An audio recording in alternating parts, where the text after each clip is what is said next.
Hello and welcome to the Intel Brief. Today is Tuesday, the 25th of August, and I'm your host, Daniel. We're going to talk about the US has broadened secondary sanctions against Iran. Zelensky has said that Ukraine wants peace but will not surrender. And Ukrainian drones have hit 4 Ozon logistic hubs. So firstly, the US Treasury is preparing to broaden the scope of secondary sanctions on Iran, according to a source cited on 24 August. The expanded measures would penalise more foreign firms and financial institutions that deal with the sanctioned Iranian entities, tightening enforcement well beyond the primary target list. The step fits a widening Washington campaign of maximising pressure aimed at choking Tehran's oil revenue and regional funding of networks. So what? The broader secondary sanctions will almost certainly raise compliance risks in the Asian and Gulf oil buyers, basically, for Iranian crude.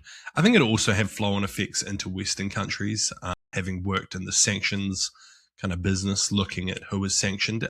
It's extremely difficult to network out all these, entities, and it becomes quite scary and difficult for people that are even quasi-associated to some of these entities. Tehran is highly likely to lean further into its shadow fleet tankers and intermediary networks to keep the oil flowing.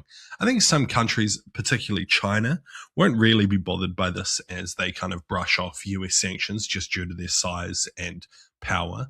But yeah, I think a lot of countries will find it difficult. So Tehran will work harder to hide the oil transfer. And a near-term collapse of the Iranian export revenue is unlikely, just due to China continuing to buy it as a significant discount, which, helps their country as well. And next, marking Ukraine's Independence Day on 24 August, President Zelensky said that Kiev wants peace, but will not surrender territory or sovereignty to secure it. His remarks land amid renewed diplomatic pressure for a negotiated settlement and continued Russian advances along the Eastern Front. The message sets Ukraine's red line heading into any talks, a clear rejection of the terms that would formalize Russian control of occupied Ukrainian land. So what? A negotiated settlement on terms acceptable for both Kiev and Moscow remains unlikely in the near term. Basically, there's no middle ground here. Kiev currently will not give up any territory and Moscow won't back down. So I think the war is likely to continue for at least the next 6 months, probably even out to 12 months at this point.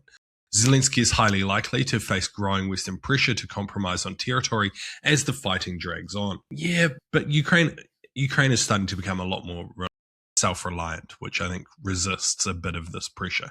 If pressure starts coming in from European countries, I think that could become different, but at the moment, they're pretty happy with Ukraine's position. And Ukrainian public support for the no-surrender stance will likely hold through the coming winter.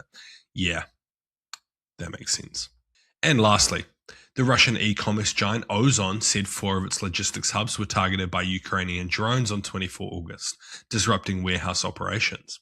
The strikes extended Kiev's deep strike campaign against Russian infrastructure, reaching past military and energy targets into commercial supply chains, hitting distribution centers and raising the costs, straining logistics and carriers the war's economic pain further into Russians' daily life. So what? Ukraine is highly likely to keep widening its drone strike targets against Russian commercial and logistics targets. It makes sense, right? It's doing a world of good at this point. They're having a good, quite an effective campaign here, and it's really putting the pressure on the Russian economy and just everyday Russian people, making sure that they know that their country is in a war. The attacks will likely continue to push up insurance and operating costs across the Russian supply chains, and this just drives costs up for everyday Russians, again, ensuring that they are aware that their government is at war. And a decisive hit to Russian consumer logistics from these strikes remains unlikely for now. But anyway, that's been the Intel Brief. I've been your host, Daniel, and I'll see you again tomorrow. See you!